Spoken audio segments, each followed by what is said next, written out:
तो बात करें अगर हम द हिंदू के फ्रंट पेज की, तो यहाँ पर आप नोटिस कर पाओगे कि जो मोहन मांझी जी हैं, इनको उड़ीसा के चीफ मिनिस्टर के तौर के ऊपर पिक किया गया है।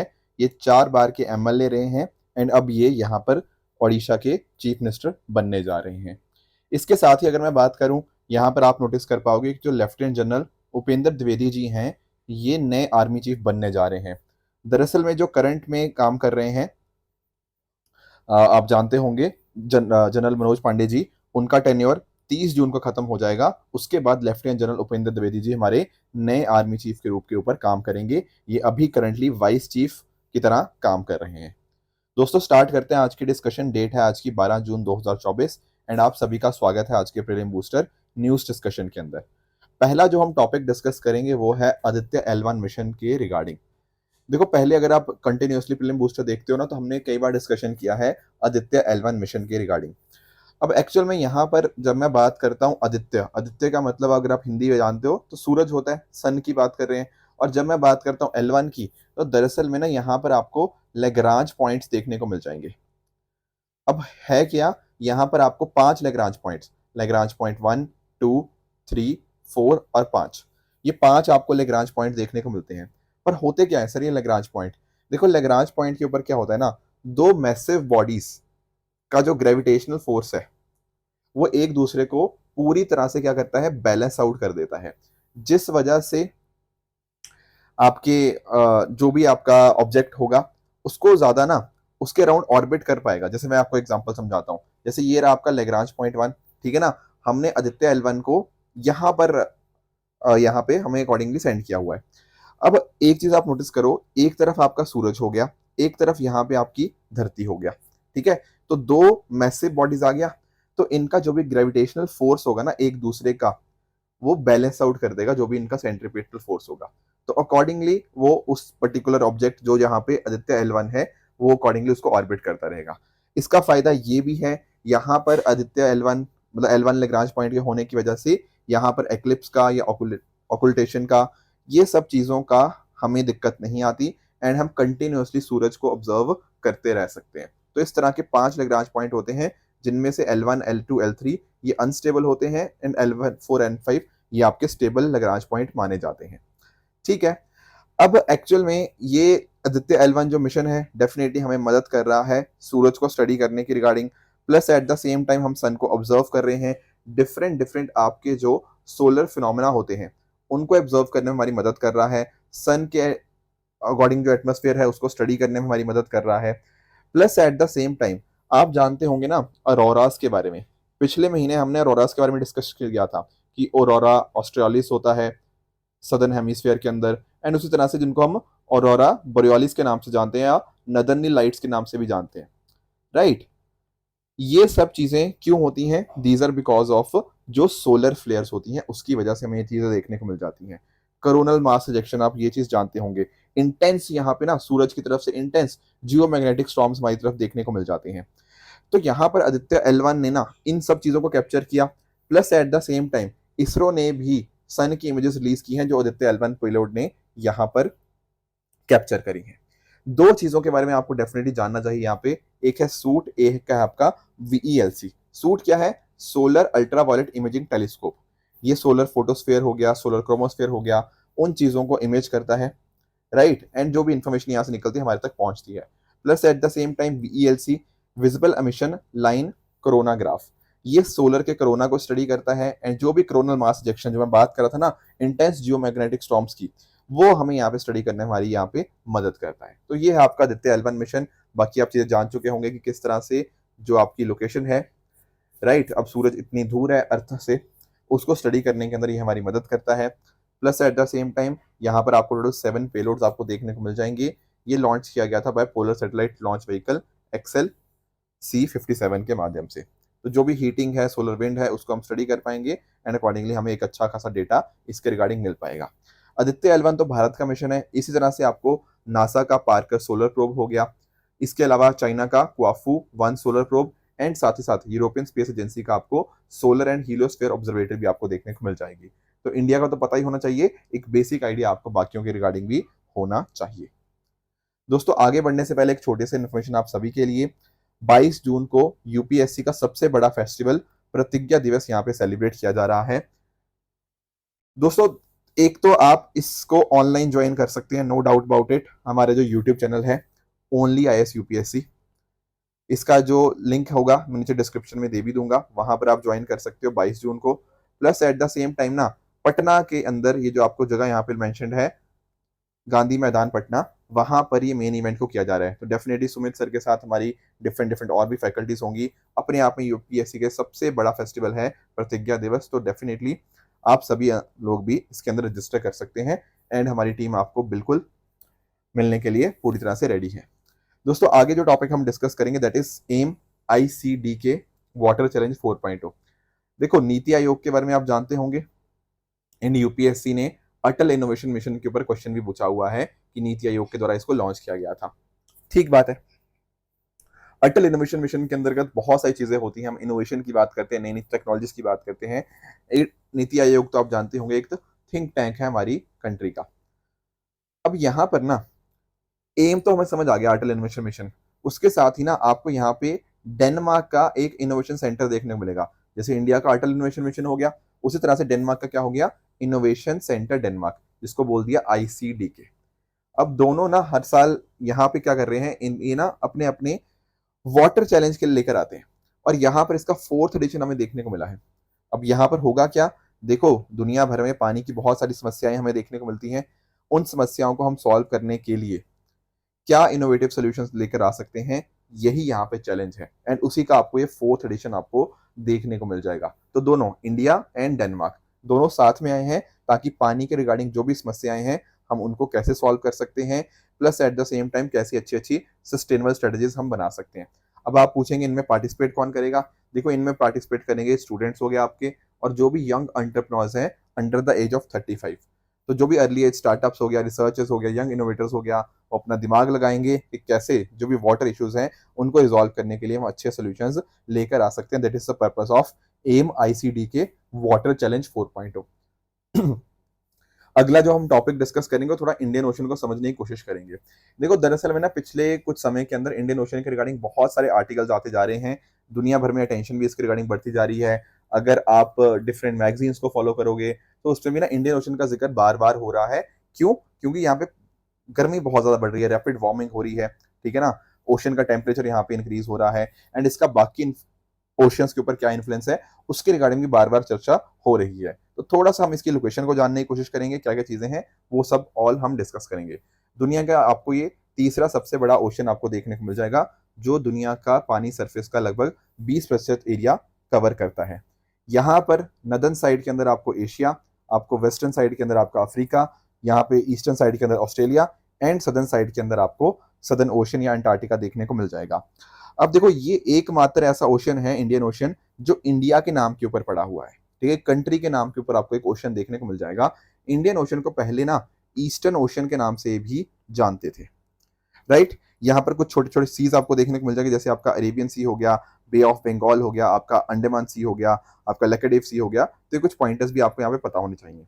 अब इसकी सिग्निफिकेंस ना बहुत सारे कारणों की वजह से इंक्रीज हो जाती है। जैसे फॉर एग्जांपल अच्छा खासा यहाँ से ट्रेड यहाँ पे निकलता है, प्लस मिनरल डिपॉजिट्स के अंदर काफी रिच है, एनर्जी रिजर्व्स आपको देखने को मिल जाएंगे, कोरल रीफ्स, मैनग्रोव्स, एंड साथ साथ आपको फिश के अंदर भी ना टूना कैच आपको बहुत ज्यादा देखने को मिल जाता है। एवरेज डेप्थ टोटल में आपकी लगभग 3700 मीटर के आसपास है, जो कि इंटायरली आपको ईस्टर्न हेमिस्फीयर में देखने को मिल जाती है। अब कुछ एक पॉइंटर्स जो आपको ध्यान में रखने हैं ना, कि अगर हम बात करें यहाँ से इंडियन ओशन की, तो इंडियन ओशन ना आपका पैसिफिक ओशन के साथ भी आपकी कनेक्टिविटी आपको देखने को मिल जाती है। वो कैसे सर? अरे यहाँ पर ये रहा ना आपका इंडोनेशिया, तो इंडोनेशिया तक पहुंच जाने के लिए, मतलब इंडोनेशिया के साथ अगर हम थ्रू जाते हैं तो अकॉर्डिंगली आगे जाके हम पैसिफिक ओशन तक जा सकते हैं। एंड यहाँ से ना जो पानी है वो भी ट्रांसफर होता है, समझे इस बात को। यहाँ पर जो इंडोनेशियन सी है ना, वो पैसिफिक ओशन का पानी भी इनफेक्ट काफी यहाँ पे हमें देखने को मिल जाएगा। तो ऐसा कहा जाता है कि लगभग 20 million cubic metre of water per second ये पैसिफिक ओशन का आपको ईस्टर्न इंडियन ओशन में आपको देखने को मिल जाएगा। इसी को क्या बोलते हैं? इसी को इंडोनेशियन थ्रू फ्लो के नाम से जाना जाता है, जिसके हिसाब से आपका इंडियन ओशन के अंदर सैलिनिटी, टेम्परेचर, सर्कुलेशन, हीट, ये सारा ऊपर नीचे मतलब चेंजेस इसमें आते रहते हैं। दूसरा जो है वो है आपका इंडियन ओशन का सदर्न ओशन के साथ। अगर आप थोड़ा नीचे की तरफ देखोगे ना, यहाँ पे आपको सदर्न ओशन देखने को मिल जाएगा। बिल्कुल ठीक बात है। तो होता क्या है ना कि यहाँ पर जो ठंडा पानी होता है नीचे कोल्डर सदर्न ओशन का, वो ठंडा पानी ऊपर की तरफ फ्लो करता है। सदर्न ओशन से पानी इंडियन ओशन की तरफ फ्लो करता है, पर ये नीचे डेप्थ में ये वाली होने वाली चीज है। तो इस तरह से ना ऐसा कहा जाता है कि टोटल दो टनल्स आपको देखने को मिल जाएंगी। एक टनल जो कहीं ना कहीं पैसिफिक ओशन के साथ कनेक्ट करती है, एंड दूसरी टनल जो कहीं ना कहीं आपकी सदर्न ओशन के साथ कनेक्ट करती है। तो these are some of the points जो आपको इंडियन ओशन के रिगार्डिंग जानने चाहिए। दोस्तों, अगला हमारा टॉपिक रहेगा नेशनल हेल्थ क्लेम एक्सचेंज के बारे में। देखो, जब भी आप कभी हेल्थ इंश्योरेंस लेने की कोशिश करते हो, आप ले तो लेते हो, पर आपको पता है यार कि कल को कोई दिक्कत आई ना, तो मुझे क्लेम लेने में बड़ी दिक्कत आती है इस चीज़ के अंदर। कल को कुछ इशू आ गया तो कोई कॉल नहीं उठाएगा मेरा। जो हेल्थ एक्सपर्ट्स होते हैं, जो हेल्थ इंश्योरेंस के रिगार्डिंग आपसे बात करते हैं बेसिकली, तो वो काफ़ी बड़ी दिक्कत आ जाती है कि अपना जो भी खर्चा हुआ है किसी हॉस्पिटल के ऊपर, तो वो कैसे उसको हम रिकवर कर पाएँ। अब यहाँ पर ना इन्हीं सभी समस्याओं को रिजॉल्व करने के लिए हमारी जो ministry of health and family welfare है वो, plus at the same time जो इंश्योरेंस की रेगुलेटर है, insurance regulatory and development authority of India IRDAI, इनके द्वारा ना लॉन्च किया जा रहा है नेशनल हेल्थ क्लेम एक्सचेंज का। ये क्या होगा? अरे ये एक प्लेटफॉर्म हो जाएगा, एक पोर्टल हो जाएगा, जिसके माध्यम से जितने भी स्टेक होल्डर्स हैं वो सभी यहाँ पे कनेक्ट हो जाएंगे। इस पर्टिकुलर एक्सचेंज को क्रिएट किया गया है बाय नेशनल हेल्थ अथॉरिटी। माध्यम से होगा क्या?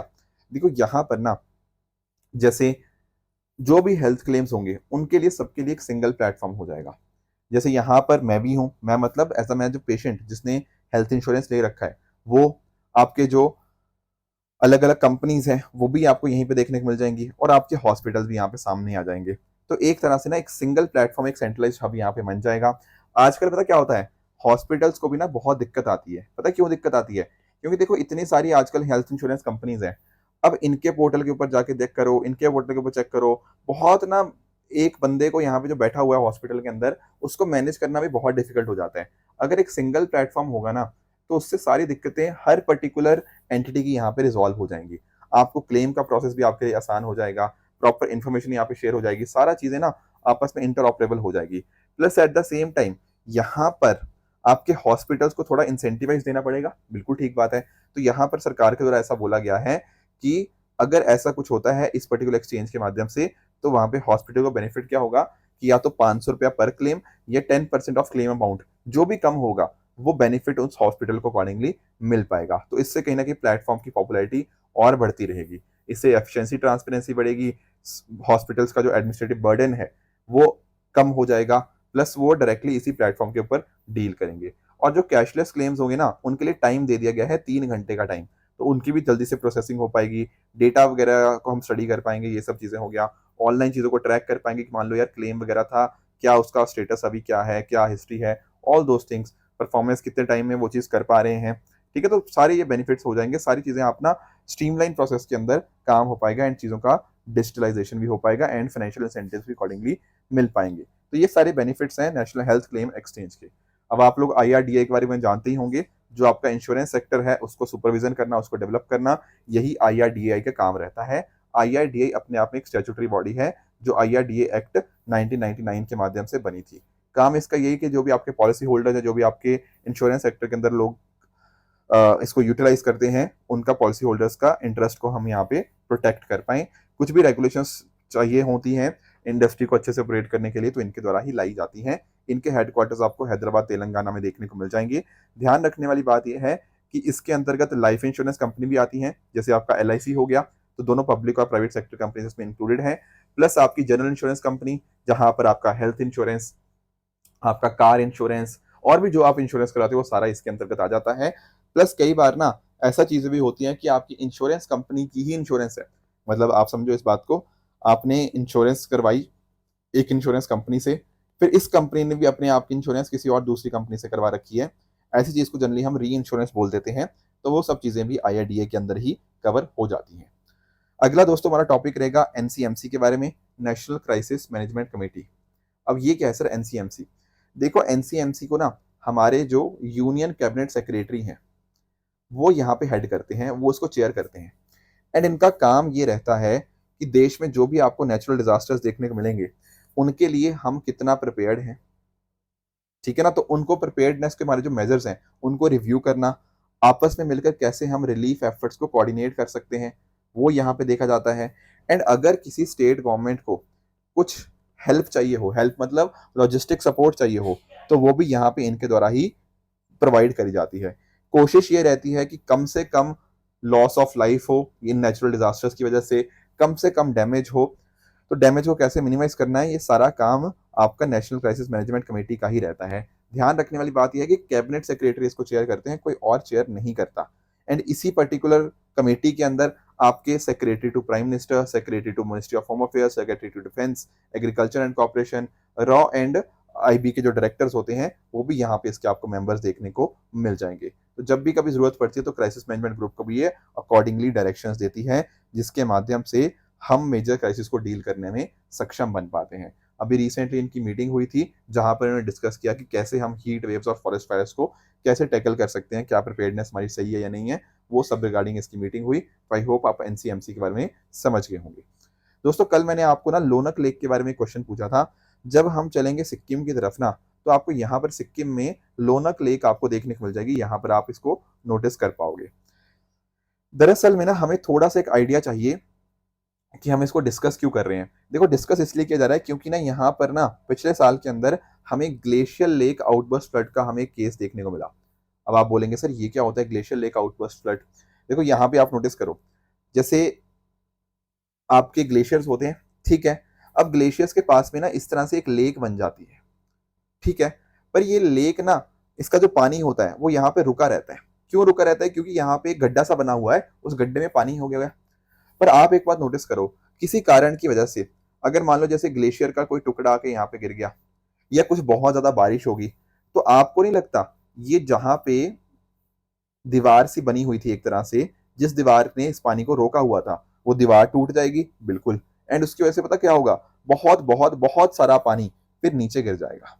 ठीक है। तो इस तरह से जो लेक होती है ना, ये लेक अभी पानी यहाँ पे स्टेबल है, पर अगर ये पानी टूट गया, मतलब कुछ भी ग्लेशियर टूट गया तो पानी में गिरेगा, तो अपने आप नोटिस कर रहे हो कितना ज्यादा पानी नीचे जाके बहेगा। उससे कहीं ना कहीं लोगों को बहुत ज्यादा दिक्कत आएगी, है कि नहीं। तो लैंडस्लाइड की वजह से, ग्लेशियर रिट्रीट की वजह से, क्लाइमेट चेंज की वजह से, लैंडस्लाइड्स या और कारणों की वजह से ये सारी चीजें हो सकती हैं, बहुत ज्यादा बारिश वगैरह की वजह से, जिस वजह से ग्लेशियर लेक आउटबर्स्ट हमें देखने को मिल जाएगा। तो ये लोनक लेक के अंदर हमें पिछले साल एक ग्लेशियर लेक आउटबर्स्ट पर देखने को मिला था। तो ये थोड़ी लोकेशन के पर्सपेक्टिव से सिक्किम आपको पता होना चाहिए। बाकी ऐसा नहीं है कि पहली बार हुआ है, और भी जगह के ऊपर जैसे उत्तराखंड का केदारनाथ में भी आपको देखने को मिला था, और भी बहुत सारे केसेस देखने को मिल जाते हैं। बट ये क्योंकि बार बार न्यूज में रहता है तो थोड़ा सा आपको इसका आइडिया भी होना चाहिए। अब दोस्तों कल के लिए आपका होमवर्क रहेगा ऑपरेशन करुणा के बारे में। आप मुझे बताओगे कि ऑपरेशन करुणा किस चीज के साथ लिंक था, क्यों हमने ये ऑपरेशन कंडक्ट किया, क्या रीजंस थे। तो ये चीज आप मुझे कमेंट्स नीचे बताइएगा। आज का आपका होमवर्क रहेगा ये 3 आपको स्टेटमेंट्स हैं। अग्निपथ स्कीम ना एक्चुअली न्यूज में बार बार आ रही है, तो थोड़ा सा मैं चाहता था आपको इसके रिगार्डिंग राइट अप देना। तो आप एक बार इसको ट्राई करना अपने एंड पे, मुझे बताना क्या ये सही है। इन बाकी स्टेटमेंट्स के भी आप अकॉर्डिंगली आंसर देना, फिर कल हम इसको भी डिस्कस कर लेंगे। कल जो होमवर्क था उसका आंसर अगर मैं आपके साथ डिस्कस करूं, तो तृष्णा मिशन के बारे में बिल्कुल यहाँ पे स्टेटमेंट करेक्ट है, तो first is true. Second, Senkaku island की बात करें, ये भी डेफिनेटली जापान, चाइना और ताइवान के बीच में लोकेटेड है एंड काफी डिस्प्यूटेड रहता है। स्वेरिंग एंड सेरेमनी की अगर हम बात करें ना, तो यहाँ पर कह रहा है कि जो चीफ जस्टिस होते हैं वो एडमिनिस्टर ओथ करते हैं to prime minister and union cabinet. ये बिल्कुल गलत है। अगर आपने सेरेमनी भी देखी होगी उसमें आप देखा होगा कि ये प्रेसिडेंट साहब करते हैं, ठीक है। तो थर्ड आपका इनकरेक्ट हो जाएगा। कैबिनेट कमेटी बिल्कुल कॉन्स्टिट्यूशन में कहीं भी इनका जिक्र नहीं है, these are extra constitutional body.